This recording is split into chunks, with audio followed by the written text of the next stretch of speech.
So are you all excited? Yes very good, thank you so much. तो आज मैं आपको ऐसी कुछ बातें बताने वाली हूँ जो आपको बहुत बार फील्ड पे फेस करना पड़ता है। क्या होता है कि ये पानी तो है, लास्ट टाइम हमने देखा था कि ये पानी कैसे काम करता है ना, साइंस बिहाइंड कैंगर वाटर। तो आज हम देखेंगे कि प्रोटोकॉल्स क्या क्या है, कैसे यूज करना है, कौन सी कंडीशन में कैसे यूज करना है। यूँ तो बहुत बार 90% ऑफ द टाइम अपना बेसिक प्रोटोकॉल सेम है। कुछ कुछ कंडीशंस ऐसी होते हैं जिसमें हमें थोड़ा ऊपर नीचे करना पड़ता है, या कभी कभी होता है कि रिजल्ट क्यों नहीं आ रहा है ना, होता है ऐसा। यस तो ये यहाँ बैठे हुए मैं ऐसा समझती हूँ कि सब लोगों के पास कैंगल मशीन है। यस सबके पास है। Yes very good. तो कॉन्ग्रेचुलेशंस पहले सबको अपने आप को करना कि ये बहुत बड़ा डिसीजन लिया है। क्यों?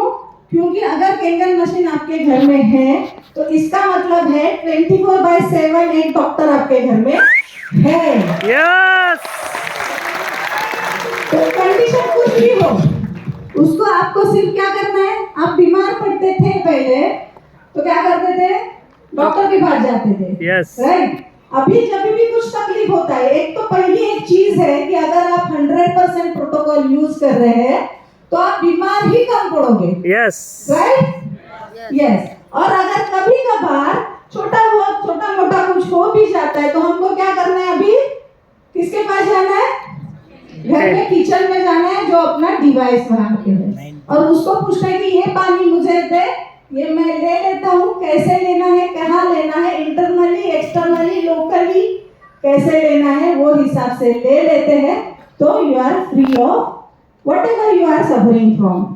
मोस्टली जब अगर 100% फॉलो करते हैं और मशीन का मेंटेनेंस 100% कर रहे हैं, तो कितने लोग करते हैं मशीन का मेंटेनेंस? Yes very good. तो आपको रिजल्ट आ सकते हैं। तो अभी जैसे मैंने मेरा प्रोटोकॉल ये किया, तो इंट्रोडक्शन में मुझे मेरा बता दिया था कि मैं पीडियाट्रिशियन हूँ, बच्चों की डॉक्टर हूँ, और 2021 एंड अक्टूबर 2021 से मैं इनएजिशियन बन गई। क्या बात है, बहुत बढ़िया बहुत बढ़िया। और इसके साथ साथ मैं international board certified lactation consultant हूँ। क्या बात है। एक ऑर्गेनाइजेशन की एनजीओ की मैं सेक्रेटरी हूँ, बीपीएनआई महाराष्ट्र, वेरी गुड। जो 7 राज्यों में काम करता है इंडिया के, जहाँ पे हम बच्चों में होने वाले कुपोषण को कम करने में कुछ उपाय योजना ट्रेनिंग्स देते हैं हेल्थ आईसीडीएस वर्कर्स को, ताकि वो कम करें, या फिर जो 5 साल के नीचे के बच्चे हैं जिनका मृत्यु दर है वो कम करने में हम हेल्प करते हैं। इसके साथ साथ जो हमारा इंडियन एकेडमी ऑफ पीडियाट्रिक्स का IYCF infant and young child feeding ये जर्नल आता है, बुक है, उसमें मैंने 2 चैप्टर्स लिखे हैं। और जैसे अभी समीर सर ने बोला कि ये जो विषय हम जो घर में डिवाइस बैठाया है उसके ऊपर मैंने पूरा एक बुक लिखा है। One more good news I want to share with you all कि अभी recently I have received an award जो हमारे infant and young child nutrition में है, डॉक्टर NB कुंठा अवार्ड। तो बहुत प्रेस्टिजियस अवार्ड है। Wow great.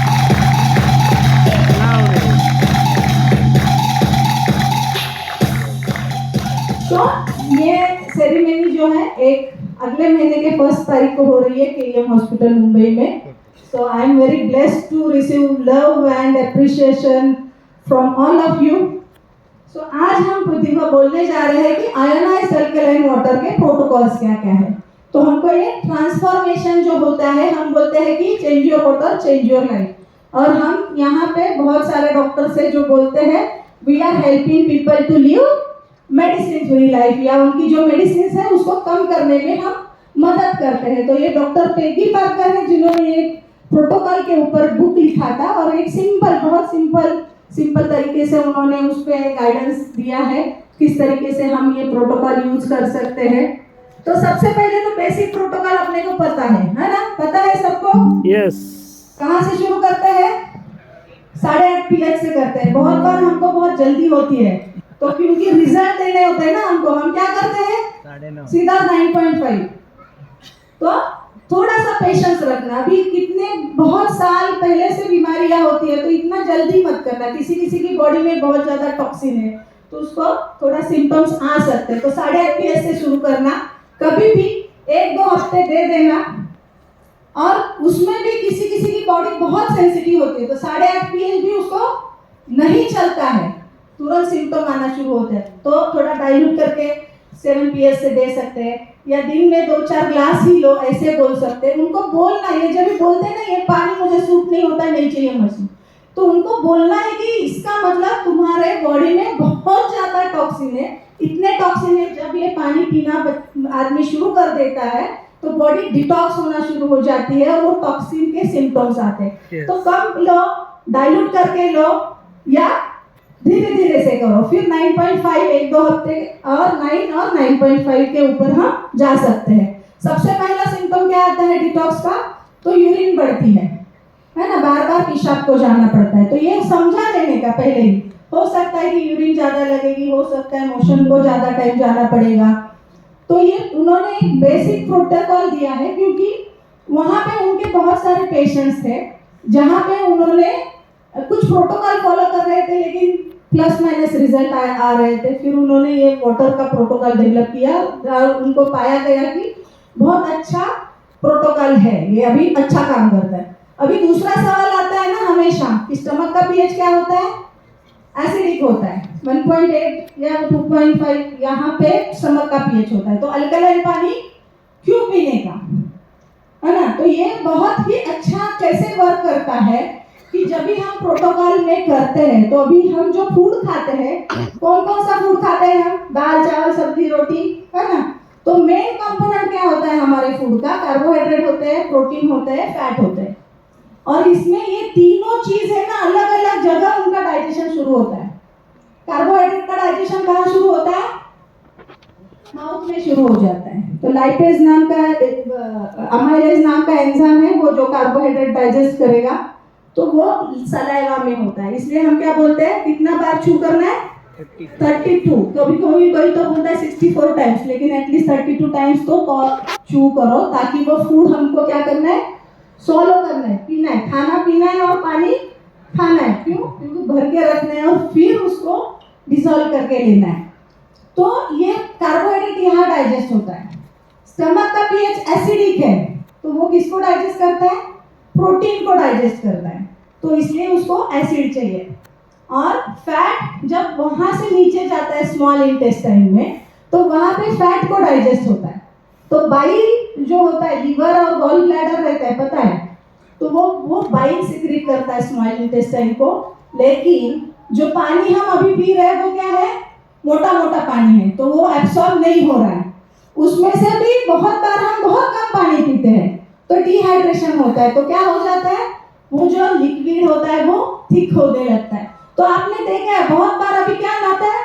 गॉल ब्लैडर के भी स्टोन्स बढ़ रहे हैं, तो उसका भी डाइजेशन, फैट का भी अच्छे तरीके से डाइजेशन नहीं हो पा रहा है। तो अपना पानी अभी 1.8 या 2.5 का जो स्टमक का पीएच है, उसमें अगर हम 9.5 11.5 के पानी पीते हैं, तो क्या उसका पीएच चेंज होता है? नहीं होता है, क्योंकि उसको 12 टाइम्स हमको डाइल्यूट करना पड़ेगा, तब जाके उसका पीएच 7 पे आएगा या 7.5 पे आएगा। इतना पानी हम पीते हैं? नहीं पीते हैं, तो वो एसिडिक ही रहने वाला है। रादर जब भी हम खाना भी खाते हैं, वो भी क्या होता है? अल्कलाइन होता है, और वो उसकी वजह से जब स्टमक फूल जाता है, तो एसिड का सिक्रीशन बहुत अच्छी से करता है, जो जरूरी है प्रोटीन के डाइजेशन के लिए। अगर प्रोटीन डाइजेशन नहीं होता है तो क्या होता है? प्रोटीन हार्ड टू डाइजेस्ट होते हैं, बहुत टाइम लगता है प्रोटीन। इसलिए खाने में जब भी हम प्रोटीन इंक्लूड करते हैं तो क्रेविंग्स कम होते हैं। जितना ज्यादा कार्बोहाइड्रेट्स रोटी चावल यूज करेंगे, उतना ग्लाइसेमिक इंडेक्स भी बहुत हाई है और भूख भी जल्दी लगेगी, डाइजेशन भी फटाफट होगा। जैसे हम प्रोटीन ऐड करेंगे, ऑयल ऐड करेंगे, घी ऐड करेंगे, तो वो कॉम्प्लेक्स में हो जाएगा और डाइजेशन स्लो करेगा, सस्टेनेबल